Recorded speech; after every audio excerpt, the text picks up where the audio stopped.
Bonjour tout le monde. Bonjour. Bonjour à tous. On va laisser quelques minutes pour les gens pour arriver. Du coup, juste une question pour les gens qui sont là. Est-ce que vous pouvez me confirmer à nouveau que vous nous entendez bien? Parfait, je vois une main levée, donc je suppose que ça veut dire oui. Alors, je vois qu'il y a des gens studieux parce que je vois que Alexia est là 4 fois. Je sais pas si c'est 4 fenêtres ouvertes en même temps ou pas, mais en tout cas, c'est remarquable d'effort pour Benoît, suivre. Benoît deux fois. Et on va mettre les Voilà. quatre. Oui, c'est vrai, Les gens vont croire qu'on vous a payé pour faire plus de vues, mais c'est ça, c'est les Non, trois robots. fois, Benoît, trois fois. Attention à ce qu'il dit oui. ok. Bah du coup, je vous propose de démarrer tranquillement. Donc, à nouveau, bonjour à tous. Le but d'aujourd'hui, ça va d'être de vous présenter les nouveautés de la R 2023X FD4, donc qui, pour rappel, est sortie le 16 septembre. Et donc, bah, pour ça, je suis accompagné donc, de Jean-François Pinault, Bonjour à consultant avant-vente tous. chez Dassault, ainsi que Florian, qui remplace Eric Chastanet aujourd'hui. Et Bonjour, donc, bonjour. moi-même, Benjamin de Pontevès. Donc, on est tous les trois consultants avant-vente chez Dassault. Ça, je pense que maintenant, vous le savez déjà. Alors du coup, pour commencer, petite information, c'est que par rapport au précédent webinaire qu'on avait fait, cette fois-ci, il n'y a pas de nouveaux rôles qui viennent compléter le portefeuille. Donc on va pouvoir passer directement à l'explication des différentes nouveautés sur les différentes applications. Hop. Donc, comme d'habitude, n'oubliez pas que vous allez retrouver tout un tas d'informations sur les différentes communautés, notamment sur celle qui est sur le tenant public d'AssoSystem, donc la plateforme Users Community, où là, vous retrouvez tout le détail de chaque nouveauté avec d'autres illustrations que vous pouvez éventuellement trouver par rapport à par rapport à notre support. Donc, n'hésitez pas à faire un tour si vous avez besoin de compléter ou si vous avez même la curiosité d'aller voir dans d'autres applications, etc. Ça va être éventuellement un peu plus complet. Et sachez qu'on a toujours le rôle LWKX qui vous renvoie vers l'EduSpace et qui vous permet de vous entraîner sur les différents rôles du catalogue 3D Experience Works. Si vous voulez bah, commencer à découvrir un rôle, etc. Vous avez même des certifications à disposition. Donc, si vous va vraiment, n'hésitez pas à vous en servir et à en abuser. Alors du coup, on va commencer avec les nouveautés design engineering, mais avant ça, pour être sûr que vous ayez, que les vidéos se lancent bien et compagnie, moi, je vais couper ma caméra. Hop. Et donc, on va pouvoir démarrer, donc comme d'habitude, avec les applications dites XApp. Donc, pour rappel, qui sont les applications de conception que vous pouvez utiliser directement depuis votre navigateur. Donc, vous avez vu sur les précédentes releases qu'on a eues, il y a eu énormément de nouveautés. Donc là, vous allez voir, on en a un petit peu moins que d'habitude parce que derrière, il y a eu aussi ils ont travaillé sur la stabilisation enfin sur la stabilité, pardon, et sur les corrections de bugs. Donc là, la seule nouveauté qu'on a à présenter aujourd'hui, c'est une nouvelle liaison que vous avez donc disponible dans toutes les XApp. Donc c'est une liaison, mais pas une contrainte. Donc ça veut dire qu'en fait, ça vous permet de définir de façon cinématique votre assemblage, mais par contre, c'est pas sous forme de contrainte. En fait, c'est que vous allez pouvoir créer une liaison donc avec une tige filetée, par exemple, bah, après faire une étude de cinématique sur les différents éléments éventuellement qui sont entraînés par ce type de liaison. Donc là, si vous pouvez voir avec la vidéo justement comment on le définit. Donc vous allez voir qu'on est dans l'assemblage et on n'est pas le module de contrainte, on est vraiment sur la partie cinématique.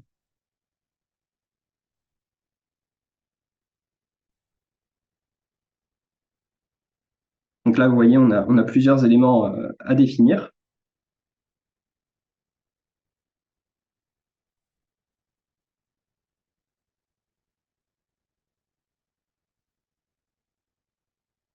Et donc après, bah, en jouant sur les paramètres, on va pouvoir déplacer les différents éléments et ça nous permet bah, de faire une simulation du mouvement de l'assemblage qui est beaucoup plus proche de ce qu'on a dans la réalité.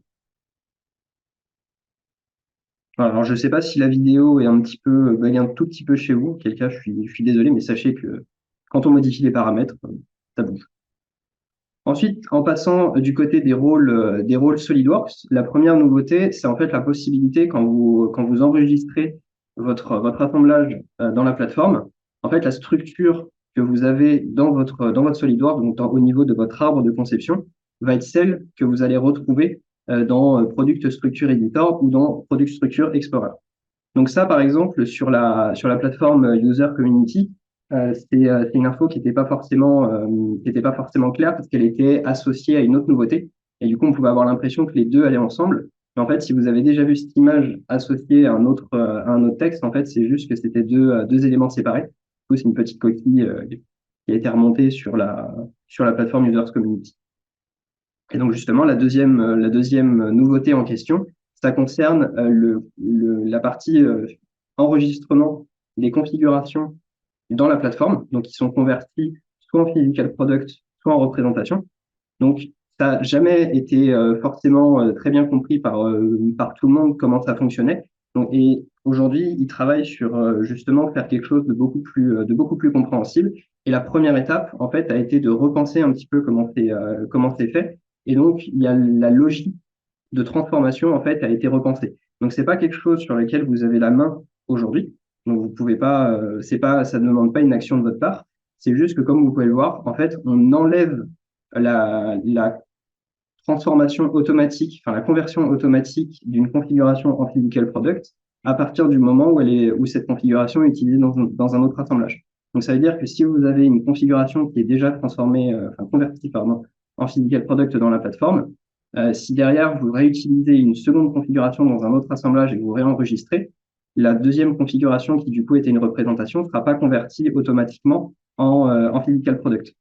Et donc, à côté, quand vous switchez de mode dans SolidWorks, donc quand vous cochez le Enable 3D Experience Intégration, en fait, vous allez plus avoir des conséquences sur votre assemblage, c'est-à-dire qu'il va pas créer de configuration supplémentaire pour la transformer en physical product, et il n'y aura pas non plus de renommage d'un physical product, enfin d'une configuration quand il en fera une physical product.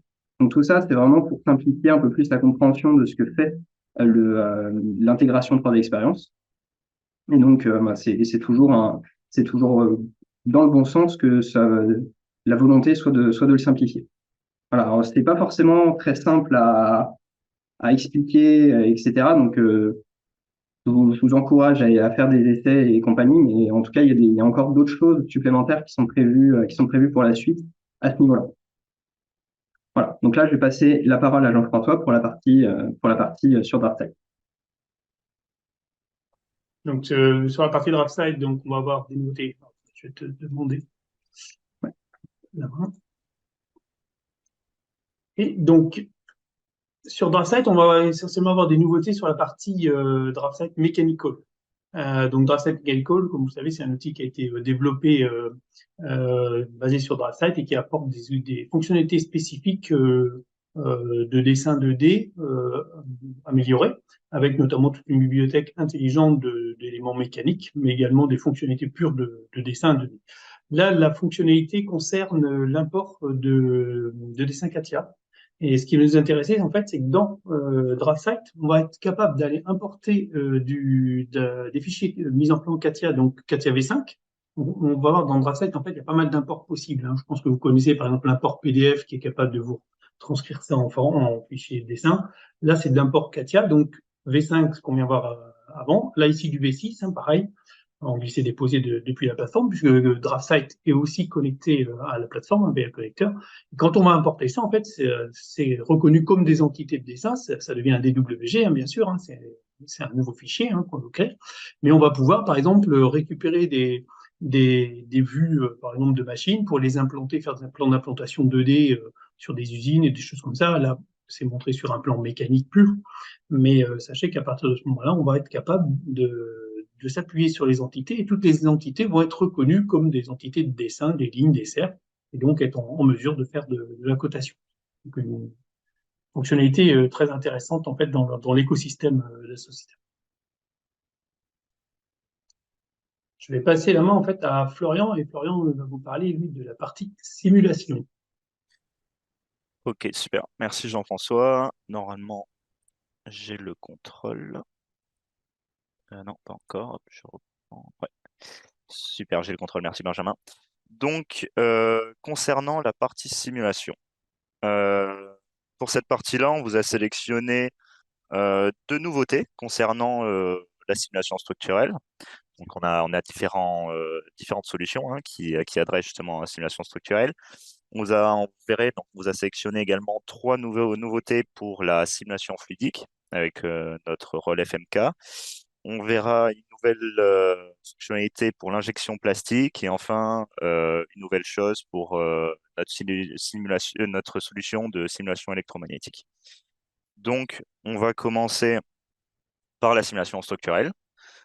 Ok, super. Donc, la vidéo se lance. Donc, tout d'abord, cette fonctionnalité, elle impacte la majorité des fonctions de simulation parce qu'elle concerne l'outil de diagnostic du maillage qui a été amélioré.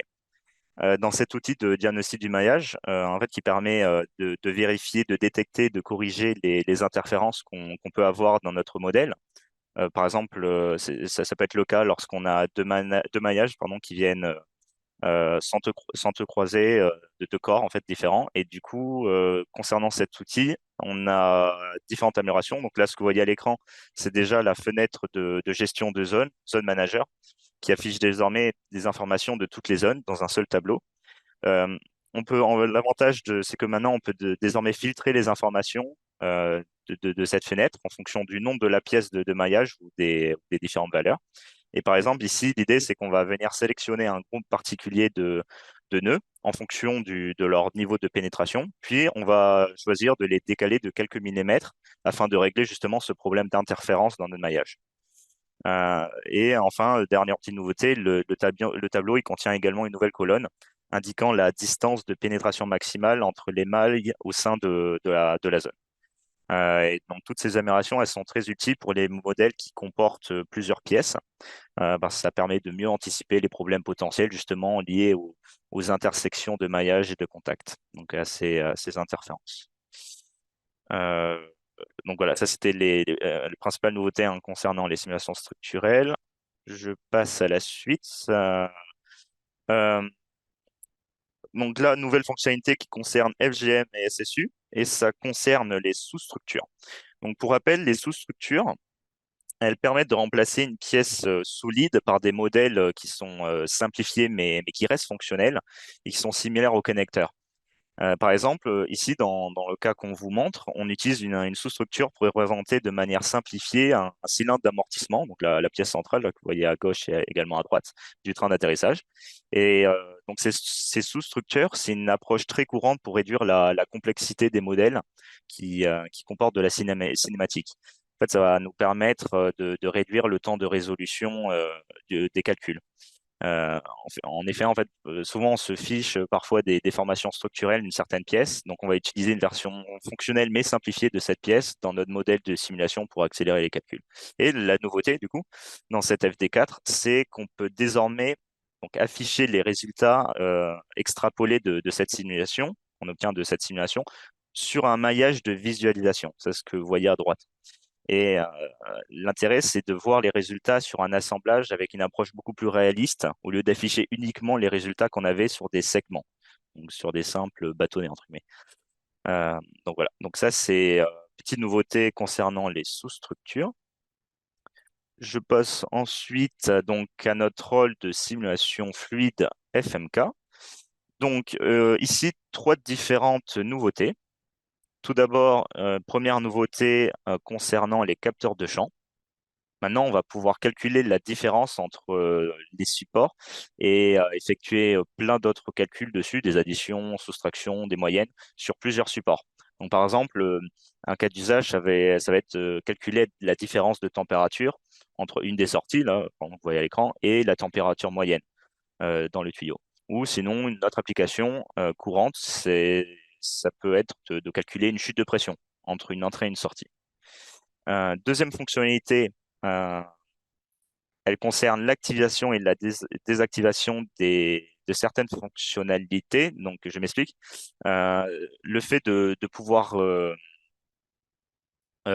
supprimer, enfin, activer ou désactiver certaines fonctionnalités du modèle de scénario étaient améliorées. On a plus de flexibilité. C'est-à-dire que lorsqu'on essaie d'essayer différentes physiques, différents maillages, on a cette possibilité de désactiver certaines fonctionnalités du modèle et sans pour autant supprimer complètement leur définition. Puis après, on a la possibilité de venir les réactiver derrière. Et enfin, dernière nouveauté, on peut maintenant extraire le champ des deux côtés d'une interface. On va pouvoir demander l'historique de la sortie et surveiller cette sortie pendant toute l'analyse des deux côtés d'une interface. Et ça, c'est très important lorsqu'on travaille avec notamment la résistance thermique et ou qu'on travaille avec une interface poreuse. Donc voilà, ce sont les trois grosses nouveautés qu'on vous a sélectionnées concernant FMK, mais il y a vraiment beaucoup d'autres améliorations. Euh, alors, entre autres, il y a quand même aussi pas mal d'améliorations sur les performances du solver, sur l'écriture des données de redémarrage, sur la stabilité également du MRF. Euh, on avait aussi l'initialisation de la pression avec la force du corps et d'autres petites améliorations. Donc, si vous voulez en apprendre plus, je vous invite, comme vous l'avez signalé, Benjamin, durant le début de ce webinaire, d'aller voir dans la plateforme la communauté 3D Experience User Community, ou sinon de consulter la section Release Notes de l'assistance utilisateur. On a également une description de toutes les nouveautés pour chacun des rôles. On continue dans la partie simulation. Donc ici, on va parler de l'injection plastique. Donc la nouveauté concerne en fait justement sur la prise en compte maintenant, euh, la prise en compte de la physique de certaines familles de polymères. Donc je m'explique. Euh, En fait, maintenant, nos simulations de remplissage et de compactage prennent désormais justement en charge euh, les familles de polymères dont la viscosité dépend de la pression. En fait, avant, lorsqu'on cherchait à calculer la viscosité, euh, on pouvait pas, euh, on pouvait pas représenter dans notre modèle cette dépendance que pouvaient avoir certaines familles de polymères, leur dépendance avec la pression. Euh, Avant, donc, en fait, dans les modèles, les coefficients, ces coefficients étaient nuls. Maintenant, on prend en compte cet attribut-là, cette caractéristique de certaines familles de polymères. Et lorsqu'on va définir leurs propriétés, on va justement avoir justement une valeur non nulle pour ce coefficient D3 que vous voyez à l'écran, qui va prendre en compte, qui va justement représenter la dépendance avec la pression que possèdent ces familles de polymères. Donc, c'est notamment utile pour les modèles de cross ou de viscosité plastique WLF. Et pour consulter ou modifier ces coefficients-là, euh, il faut juste accéder à la définition des matériaux dans cette fenêtre, vous voyez l'écran. Et voilà, vous pouvez consulter la valeur qui a été attribuée à ce coefficient D3 et vous pouvez le modifier. Donc là, en fait, on voit bien que dans les calculs de viscosité, ces familles-là de polymères, on a une dépendance avec la pression. Euh, voilà, donc quand même, bon, l'intérêt, c'est que d'avoir des résultats qui se rapprochent beaucoup plus de la réalité. Donc on enrichit énormément quand même le modèle. Et enfin, on va parler très rapidement d'électromagnétisme. Donc concernant la nouveauté, c'est surtout au niveau de la collaboration avec d'autres solutions CAD qui a été améliorée. Donc maintenant, on peut importer une géométrie qui provient de Creo, donc solution CAD de PTC ou de NX, donc côté Siemens, directement dans notre solution CST Studio Suite grâce au connecteur de CST. Donc la possibilité d'importer des géométries venant de solutions CAD, ça permet quand même euh, d'améliorer grandement les capacités de collaboration et d'efficacité de cette solution d'électromagnétisme. Euh, voilà, c'était tout pour moi pour la partie simulation. Je rends la main. Je rends la main et je passe la main à, je pense à Jean-François qui va nous parler de gouvernance. Exactement, ça va être à moi. C'est à mon tour, merci Florian. Donc, à mon tour, on va parler de la partie gouvernance, donc tout ce qui est partie gestion de données, et tout ce qui concerne les rôles sur la plateforme. Donc, on va démarrer avec les rôles de base, hein, donc IFW et CSV. Donc, en premier, donc la première partie, les rôles 3D Swimmer. On a quelques nouveautés sur cette partie de base, en fait, hein, notamment l'outil de recherche qui s'enrichit avec une nouvelle fonctionnalité qui actuellement, en fait, vous la retrouverez en bêta. C'est-à-dire, vous pouvez activer le mode bêta quand vous voulez en cliquant sur l'icône qui est ici, hein, comme présent dans la barre de recherche. Ce mode de bêta, en fait, vous amène tout simplement le résultat de recherche directement dans la fenêtre qui s'ouvre dessous la recherche, trié par cycle d'habilitation, en fait, par type d'objet. Ça veut dire que c'est beaucoup plus compact en termes de recherche, et donc on est plus rapide, je trouve, moi, en tout cas, la fonction assez pratique. Vous avez possibilité de revenir à tout moment en marche arrière, c'est-à-dire qu'à la place de activer bêta, vous retrouvez en fait revenir au mode précédent. Donc une fonctionnalité qui est intéressante. Au niveau des dashboards, en fait, on a une nouveauté sur une icône en haut à droite qui vient d'apparaître et qui va permettre en fait d'agrandir l'outil, enfin le panneau de gauche sur la recherche des dashboards, sur la liste déjà des dashboards et la recherche des dashboards. La première, en fait, il y a 3 modes, en fait. Hein. Le minimal, c'est le mode que vous connaissez actuellement. Le maximal, bah, c'est plein écran. Ça, c'est ce qu'on ne savait pas faire avant. Et puis, il y a le mode intermédiaire qu'on ne savait pas faire non plus. C'est à partir du moment où vous avez le panneau des notifications ouvert sur la droite. Quand vous passez en semi-maximal, en fait, il vient scinder l'écran en deux avec la liste des tableaux de bord sur la gauche et l'écran des notifications sur la droite. Quand on a pas mal de tableaux de bord, c'est plutôt pratique pour s'y retrouver. Une fonctionnalité aussi toujours liée au dashboard, c'est les outils qui vont permettre de rechercher les dashboards quand on a différents clients ou différents projets et qu'on a besoin d'aller rechercher ces dashboards. On va avoir en fait notamment des possibilités dans l'outil de recherche de rechercher avec des textes pleins tels que le propriétaire ou lié à un rôle. Quand vous restez sur le petit infobulle, ici vous avez l'explication avec les termes utilisables dans l'outil de recherche. Donc ça, c'était les éléments qu'on a souhaité vous mettre en avant, le plus en avant sur la partie IFW. Ensuite, là, c'est pareil, hein, comme le disaient Florian et Benjamin, là, vous avez plus encore de détails sur la communauté où on vous a passé le lien au tout départ. Sur le rôle CSV, donc le rôle CSV qui va venir au-dessus d'IFW, une des fonctionnalités qui a été rajoutée, c'est une nouvelle application, donc avec un nom simple, hein, le Multiscale HD Navigation Token Management. Le but de cette application, en fait, c'est tout simplement de pouvoir permettre aux utilisateurs de gérer leur consommation des tokens et de voir surtout et anticiper leur consommation.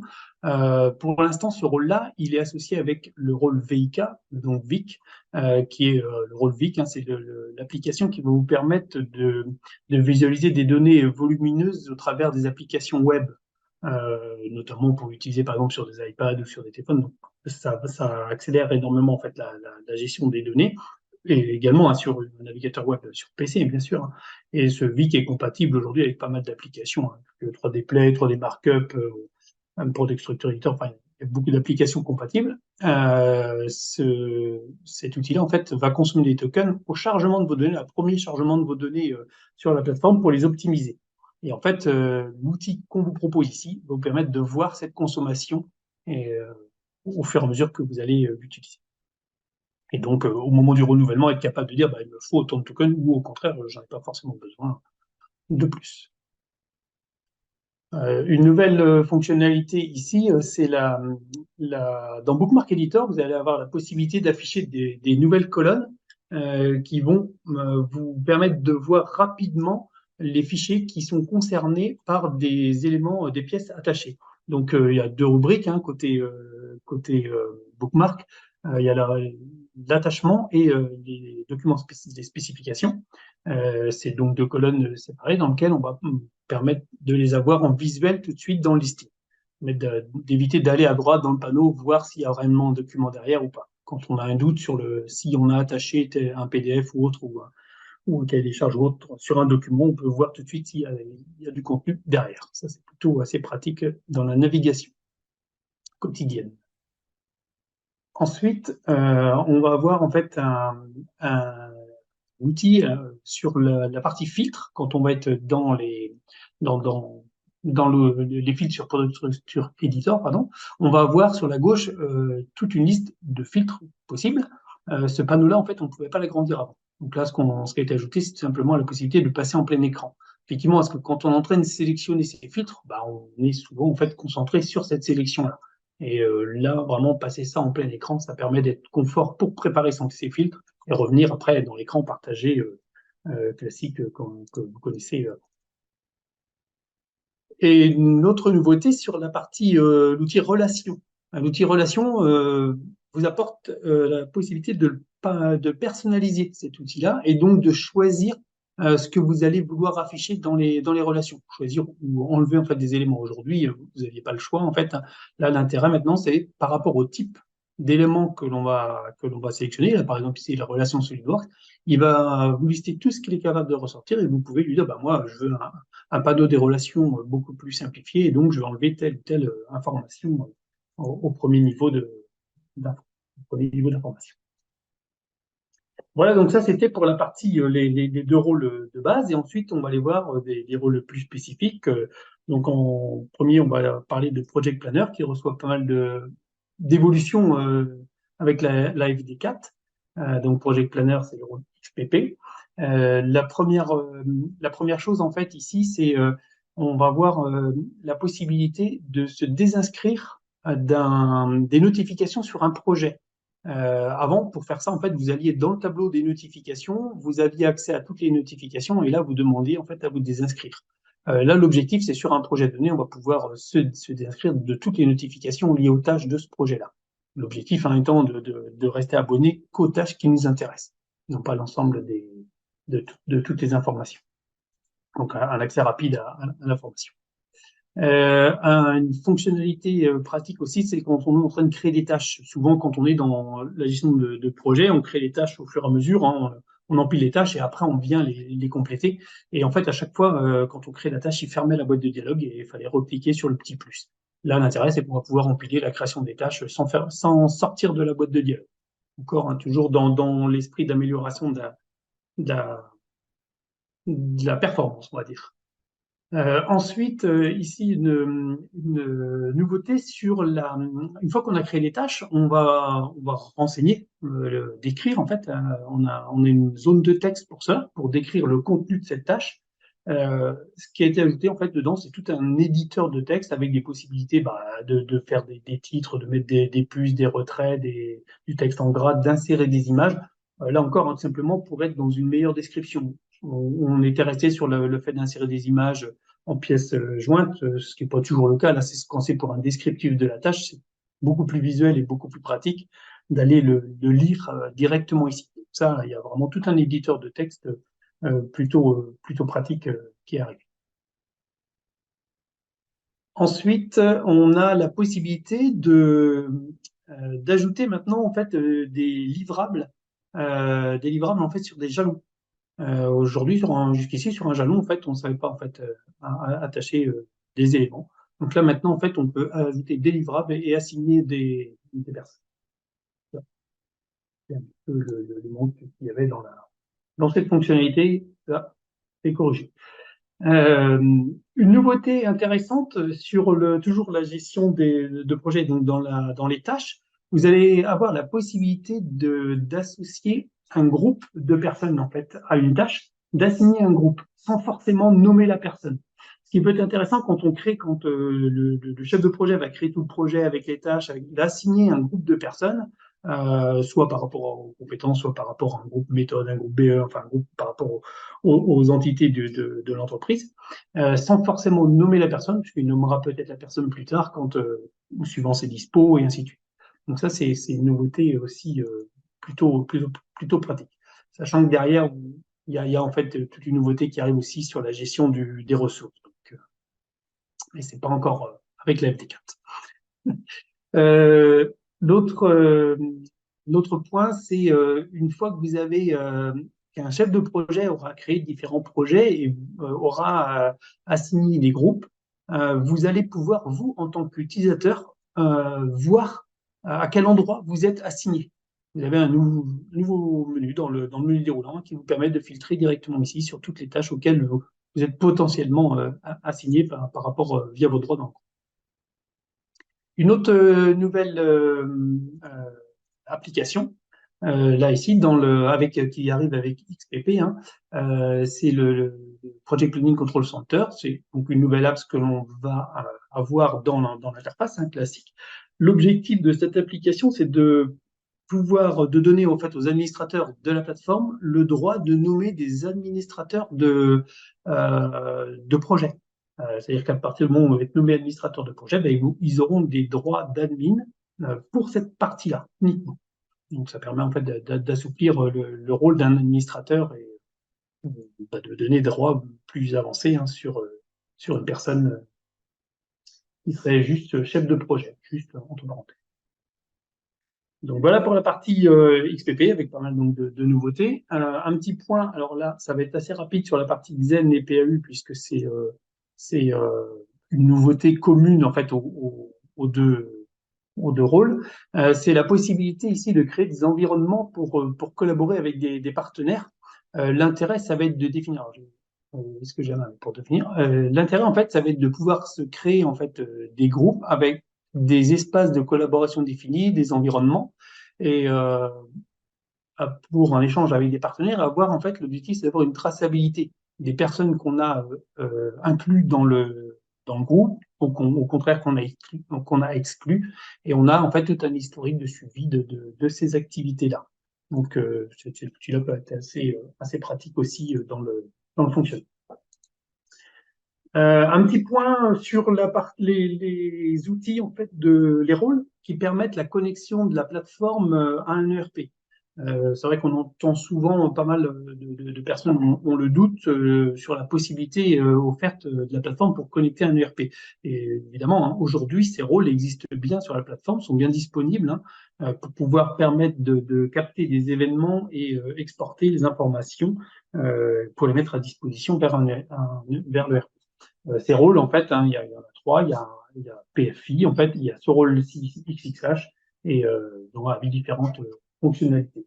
Dans les fonctionnalités présentes, ici, on va avoir notamment une commande d'export qui est disponible depuis Xen, hein, qui va permettre en fait de soumettre un travail d'export en fait en step 242 vers la plateforme 3 Donc, l'intérêt, c'est de bénéficier de la prise en charge des filtres que l'on va faire, en fait, hein, puisqu'on va pouvoir préparer à l'avance, en fait, des filtres suivant des critères tels que la sélection des utilisateurs, des attributs, les configs, voilà, différents critères. Donc, l'objectif, c'est vraiment d'avoir cette préparation-là et cet accès.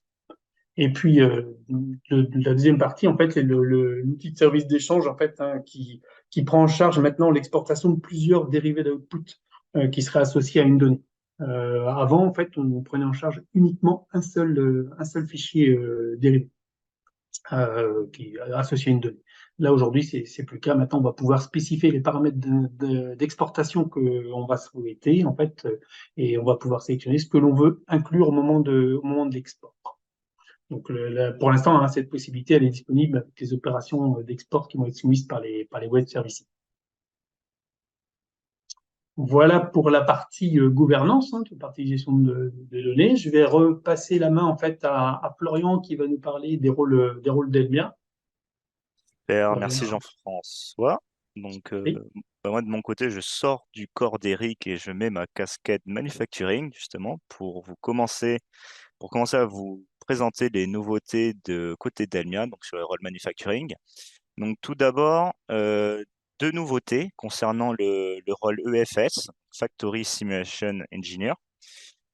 Pour rappel, hein, c'est un rôle qui nous permet de simuler nos flux de production, de les optimiser. Et dans un contexte justement lorsqu'on monte le jumeau numérique et un virtual factory d'une usine.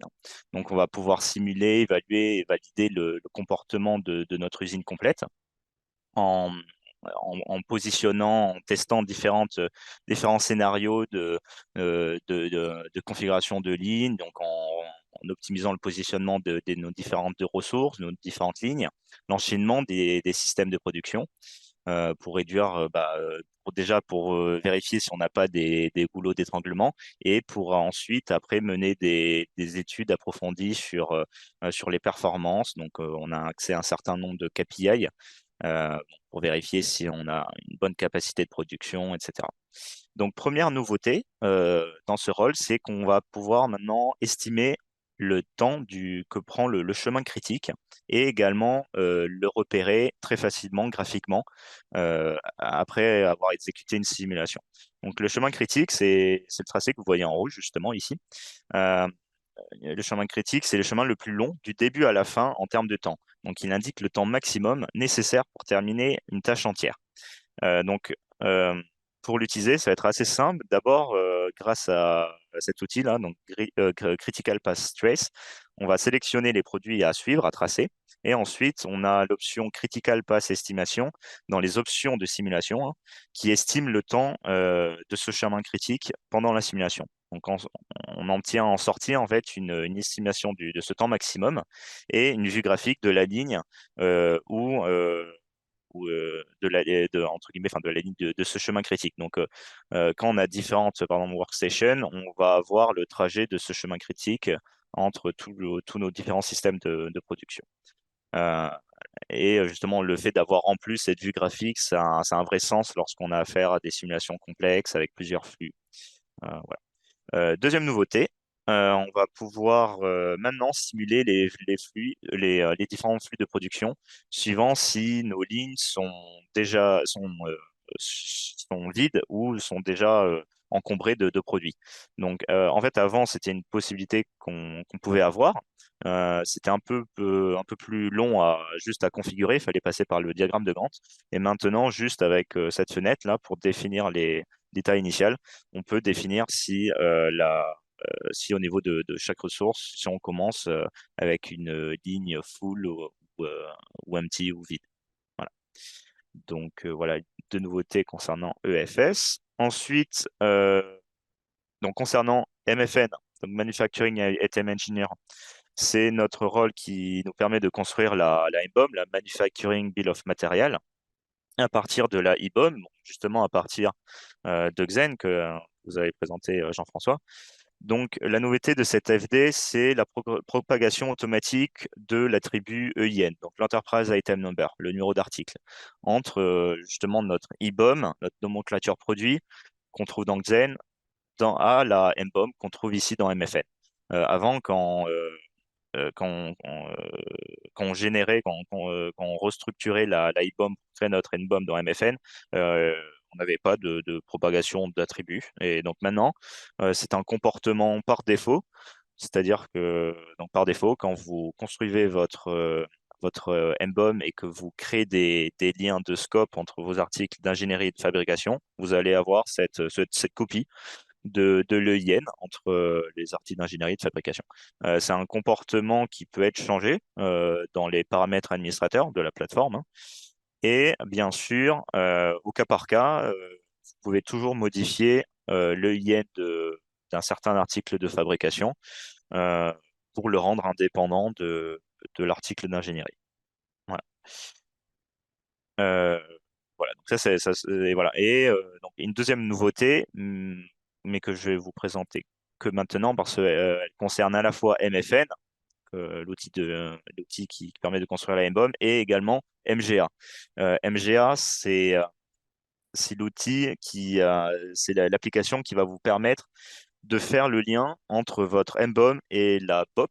Donc la BOP pour Bill of Process, la nomenclature des procédés. Donc MGA, ça nous permet d'établir tous les liens dynamiques qu'on peut avoir entre notre MBOM, nos gammes d'opérations et nos différentes ressources. Donc là, bah, d'ailleurs, c'est ce que vous voyez à l'écran. Là, vous voyez en haut à droite, on génère ici, donc on a notre MBOM, pardon. On vient charger l'ensemble de nos ressources. On va pouvoir ensuite se créer des liens dynamiques, des liens de scope ou d'implément entre nos différentes ressources. Euh, avec chacun de nos articles de fabrication. On peut ensuite définir ressources primaires, secondaires. Et ici en bas, vous voyez la liste de nos gammes d'opérations. Donc il y a une certaine structure à, à respecter entre système, euh, opérations, sous-opérations, etc. Mais l'idée, c'est de construire justement ces liens dynamiques entre MBOM, ressources et process. Et la nouveauté qu'on a ici, donc à la fois pour MFN et pour MGA, c'est, donc hop, je relance, voilà, je laisse la vidéo, c'est la commande de duplication avancée qui est vraiment améliorée. Donc maintenant, on a une gestion beaucoup plus flexible des différentes règles de duplication. On va pouvoir spécifier, par exemple, si on veut conserver des liens entre pour notre nouvelle structure, si on veut conserver, copier ou se lire certains articles. Et on va également prendre en charge les filtres lorsqu'on cherche à dupliquer les structures. En fait, jusqu'à maintenant, lorsqu'on voulait créer des copies, par exemple, si j'avais déjà une nomenclature fabrication, une MBOM M1 et que je voulais en faire une M2, parfois c'était un peu compliqué de justement de bien paramétrer ces règles de duplication. Donc maintenant, on a un espace, on a une commande dédiée pour ça. Et voilà, ça va faciliter justement ces copies de structure. Euh, donc voilà, là, petite nouveauté hein, pour MFN et MGA. Je passe la main maintenant à Benjamin. Je pense qu'il va finir sur ses rôles de fabrication avec Oui. l'INSEE, les gars. Ah, Super. pardon, du coup, c'est toujours un peu compliqué parce qu'on Ouais, je te rends switch la de main, pardon. souris et compagnie, donc Ouais. c'est pour ça qu'il y a des clics qui sont un peu involontaires. Du coup, oui, donc pour la partie Delimia, on a choisi aussi de vous présenter une nouveauté qui concerne 3D Lean. Et du coup, c'est pas une nouveauté en fait que vous allez voir dans l'application directement. Ça va plus être, enfin, c'est du côté des API donc qui sont publics. Où en fait, maintenant, vous avez la possibilité donc d'utiliser une API qui vous permet de lire ce que vous avez dans vos tableaux et ensuite éventuellement de pouvoir déboucher sur des créations de tâches. Donc en fait, l'avantage qu'on va avoir avec une telle API, c'est que par exemple, si vous utilisez 3D Lean pour brainstormer et vous couchez toutes vos idées sur des tableaux, c'est pas forcément évident de les convertir tout de suite en action concrète. Donc, vous pouvez en fait faire un système d'automatisation où là, c'est directement une API qui va venir lire le contenu et après va pouvoir le convertir ça, par exemple, dans des tâches avec un système d'identification de chaînes de caractères pour pouvoir après déduire que ça doit être converti en action. Donc ça, c'est plutôt pratique puisque ça vous permet déjà de gagner du temps à pas repasser dans vos différentes 3D lignes pour interpréter, etc. Et après, si vous avez des méthodes de construction quand vous brainstormez et compagnie, bah, derrière, vous avez un plan d'action qui en découle directement et géré de façon automatique par la plateforme. Donc ça, c'est toujours quelque chose qui est bon à avoir parce que ça permet vraiment d'être plus efficace. Donc ensuite, pour une fois que j'ai pas monopolisé la parole pendant la moitié du webinaire, on a le temps d'évoquer d'autres rôles. Donc par exemple le Product Communicator, qui pour le rappel en fait permet de faire de la communication marketing autour de votre 3D. Donc vous allez utiliser votre modèle 3D et après vous allez créer un décor qui a plus, enfin des indications, des décors qui ont plus une visée marketing. Et donc en fait on a des nouveautés du côté de l'ergonomie. Donc, par exemple, vous pouvez voir que là, on a des petites barres de raccourcis qui sont directement intégrées dans la scène. Et donc, bah, là, vous pouvez changer directement le style des flèches que vous rajoutez. Vous pouvez enfin, avoir directement accès à vos zones de texte. Vous avez également la possibilité d'accéder rapidement à à la fonction qui permet d'aligner vos textes, donc à la justification, si je dis pas de bêtises. Et vous avez aussi la possibilité donc de jouer directement sur la scène. Et l'avantage avec ça, c'est qu'une fois que comme vous avez tout à portée de clic et que vous faites rapidement, vous avez une autre fonctionnalité qui permet d'être beaucoup plus efficace avec cette application, puisque quand vous faites vos paramètres de scène, en fait, maintenant, vous pouvez les dupliquer et les appliquer sur d'autres scènes. Donc, vous voyez, vous sélectionnez vos différentes scènes, et là, vous avez un bouton tout en haut pour pouvoir appliquer les propriétés. Donc ça, c'est vraiment un gain de temps. Et en plus, ça évite de limiter les erreurs où justement on répète les mêmes actions et avec le risque d'oublier un paramètre ou alors de le changer, etc. Donc là, au moins, vous avez une certaine sécurité sur sur le paramétrage de vos scènes. Voilà, donc c'était également la possibilité pour nous de représenter cet outil qui, pour le rappel, est donc dans le navigateur, qui est, enfin, qui en fait un bon outil. Donc voilà pour ce qui est des applications de la FD3. Du coup, je vais laisser Jean-François représenter les différentes offres qu'on a et puis il va conclure tranquillement. Merci Benjamin.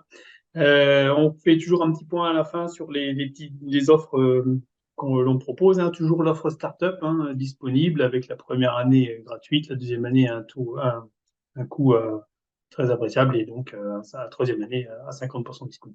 Donc ça, c'est toujours une offre qui est toujours au goût du jour. N'hésitez pas à contacter vos revendeurs pour en bénéficier. Il existe aussi toujours l'offre pour les étudiants. La licence étudiante est toujours gratuite si le collège, le lycée a sa propre licence dans le réseau. Donc, l'étudiant bénéficie en fait d'une licence gratuite toujours. Euh, Faire attention parce qu'il y a aussi de la communication sur les licences étudiantes payantes. Donc, les licences étudiantes payantes, ce serait dans le cas où le lycée ou le collège n'a pas de licence SolidWorks. Mais la plupart du temps, les lycées ont leur propre licence. Donc,